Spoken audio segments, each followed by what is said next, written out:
سورہ بقرہ کی آیت نمبر 185 ہے۔ اللہ تعالیٰ فرماتے ہیں کہ اللہ تمہارے ساتھ آسانی کا معاملہ کرنا چاہتے ہیں اور تمہارے لیے مشکل پیدا نہیں کرنا چاہتے ہیں۔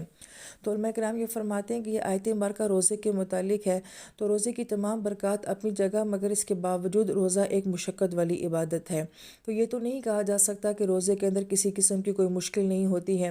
تو اس کا ایک جواب تو علماء کرام یہ دیتے ہیں کہ اگر انسان رمضان ایسے گزارے کہ جیسا کہ اللہ تعالیٰ کا حکم ہے، تو اس کے بعد انسان جسمانی لحاظ سے، روحانی لحاظ سے اتنا مضبوط ہو جاتا ہے کہ اس کے لیے نیکیاں کرنا اور اپنی زندگی گزارنا بہت آسان ہو جاتا ہے۔ جیسے پیچھے بھی اس کی مثال دی گئی کہ جب آپ بہت ٹف ٹریننگ کر لیتے ہیں تو اس کے بعد معمول کی زندگی گزارنا آپ کے لیے بہت آسان ہو جاتا ہے۔ اس کا ایک جواب علماء کرام نے یہ بھی دیا ہے کہ آیت مبارکہ میں بکم الیسرا آ رہا ہے کہ اللہ تعالیٰ تمہارے ذریعے سے جو ہے وہ آسانی چاہتے ہیں، یعنی کہ انسان ایک ایسا رمضان گزارے کہ اس کے گزارنے کے بعد انسان کی شخصیت اور انسان کے اعمال ایسے ہو جائیں کہ اس کی ذات سے دوسرے لوگوں کی زندگی میں آسانی آ جائے۔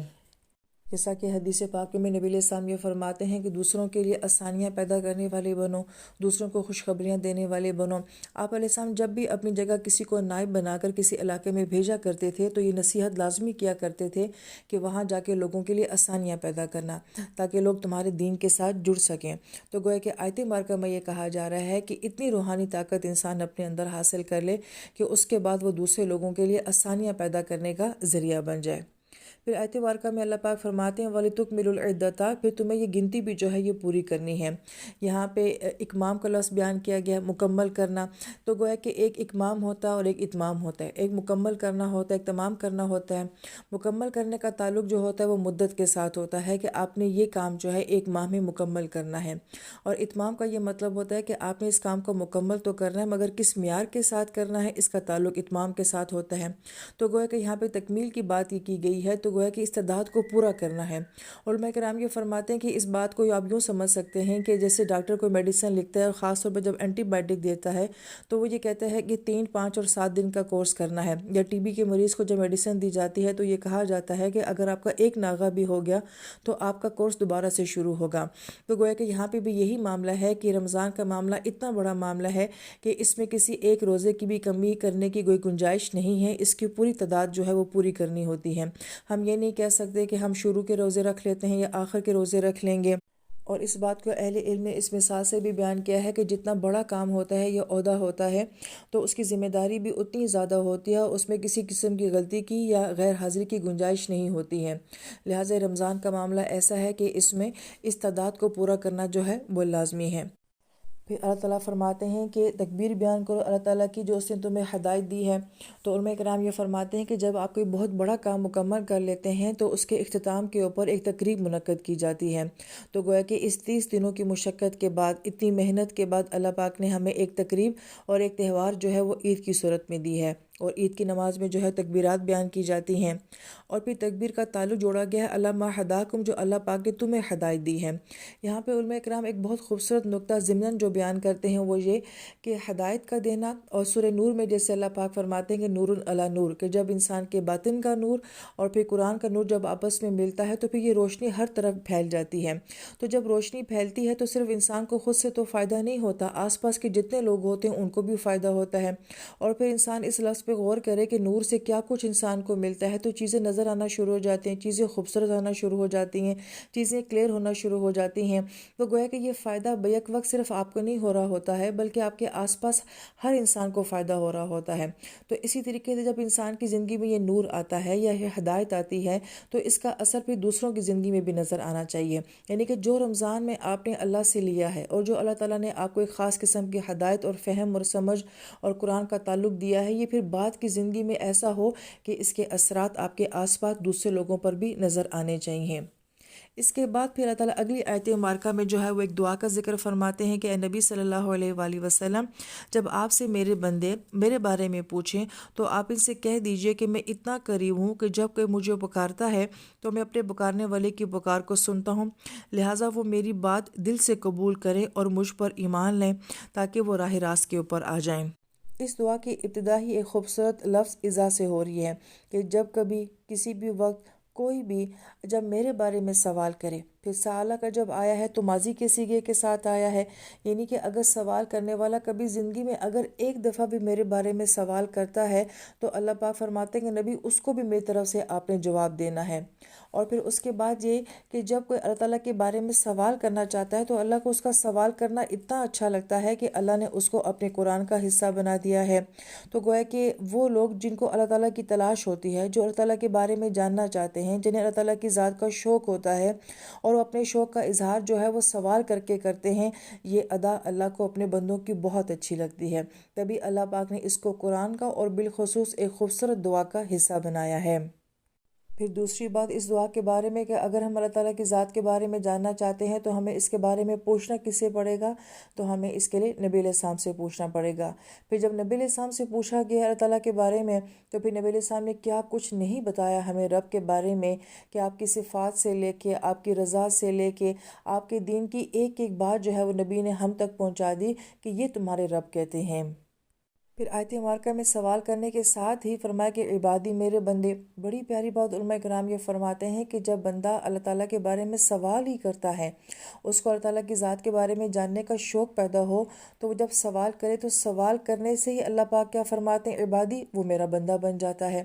ابھی جواب ملے گا نہیں ملے گا، کیسا ملے گا، کب ملے گا، لیکن سوال کرنے سے ہی اللہ تعالیٰ فرماتے ہیں بس یہ بندے میرے ہو جاتے ہیں۔ لہٰذا اس بات کو بڑی گہرائی کے ساتھ سوچنا چاہیے کہ جو انسان اللہ تعالیٰ کو تلاش کرتا ہے، اب اس کی تلاش مکمل ہوگی یا نہیں ہوگی، لیکن وہ اپنی تلاش پر ہی کیا ہوگا؟ وہ اللہ تعالیٰ کا بندہ بن جائے گا اور وہ اللہ تعالیٰ کا ہو جائے گا۔ تو یہ بڑی خوبصورت بات ہے کہ صرف تلاش پہ ہی اللہ پاک فرماتے ہیں کہ وہ میرے ہو گئے اور میں ان کا ہو گیا۔ پھر علماء کرام یہ فرماتے ہیں کہ عبارت میں یہ انداز ہونا چاہیے تھا کہ نبی جب وہ میرے بارے میں پوچھیں تو آپ ان کو میرے بارے میں بتا دیجیے گا کہ میں قریب ہوتا ہوں، لیکن درمیان میں یہ سارا جملہ جو ہے وہ حذف ہے اور ڈائریکٹ اللہ پاک یہ فرماتے ہیں کہ فَإِنِّي قریب۔ تو گویا جب انسان اللہ تعالیٰ کی تلاش کرتا ہے، اللہ تعالیٰ کے بارے میں سوال کرتا ہے، تو اللہ تعالیٰ نے عبارت اور الفاظ سے یہ بات بتا دی کہ اللہ تعالیٰ اس کا جواب دینے کے لیے کتنے بےتاب ہوتے ہیں کہ آیت مبارکہ میں درمیان کی ساری عبارت حذف کر کے اللہ پاک فرماتے ہیں کہ بس میں سوال کرنے کے ساتھ ہی اپنے بندے کے بہت قریب ہو جاتا ہوں۔ اور عربی زبان میں فا جو ہوتا ہے وہ تاکید کے لیے آتا ہے، کسی کام کا فوراً ہو جانا۔ تو گویا کہ جیسا ہی بندوں نے سوال کیا تو اس کے فوراً بعد وہ مجھے اپنے بہت قریب پا لیں گے۔ یہاں پہ ایک اور بڑی پیاری بات علماء کرام یہ فرماتے ہیں کہ ابھی تو صرف پوچھنے والے نے پوچھا ہے، سوال کیا ہے، ابھی تو کوئی عبادت نہیں کی، کوئی عمل نہیں کیا، نہ مالی نہ جانی، کچھ بھی نہیں کیا، تو صرف سوال پوچھنے سے اللہ پاک نے فرما دیا کہ میں تو اس کے قریب ہو گیا ہوں۔ تو ہم دنیا میں بھی یہ دیکھتے ہیں کہ جب کوئی اچھا سوال کرتا ہے تو یا تو سوال کو سراہا جاتا ہے یا پھر اس کو اچھے سوال کے اوپر انعام دیا جاتا ہے۔ تو یہاں پہ اللہ تعالیٰ نے صرف اپنے بندے کے اس سوال کرنے پہ ہی اپنا قرب اس کو دے دیا ہے۔ اور پھر بڑی پیاری بات علماء کرام یہ فرماتے ہیں کہ انسان اپنی عبادات کے ذریعے اور بالخصوص قرآن کے ذریعے اللہ تعالیٰ کا قرب حاصل کرتا ہے، اللہ تعالیٰ کے قریب ہوتا ہے، مگر دعا ایک ایسا عمل ہے کہ اس کے مانگنے سے اللہ تعالیٰ بندے کے قریب ہو جاتے ہیں۔ بہت خوبصورت بات یہ کہی گئی ہے کہ انسان بہت سارے اعمال کرتا ہے جس سے کہ انسان اپنے آپ کو اللہ تعالیٰ کے قریب کرتا ہے، مگر دعا ایک ایسا عمل ہے کہ جس سے اللہ تعالیٰ بندے کے بہت قریب ہو جاتے ہیں۔ پھر اللہ تعالیٰ یہ فرماتے ہیں کہ اجیبو، میں جواب دیتا ہوں۔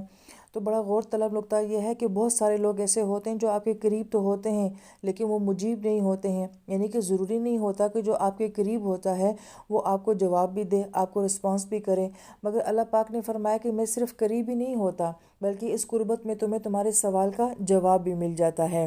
اور اجیب کے اندر ایک اور خوبصورت نقطہ یہ ہے کہ اس کا مطلب ہوتا ہے کہ فوراً جواب دینا، کہ جیسے ہی بندہ اللہ تعالیٰ کے بارے میں سوال کرتا ہے اس کو وہاں سے فوراً جواب مل جاتا ہے۔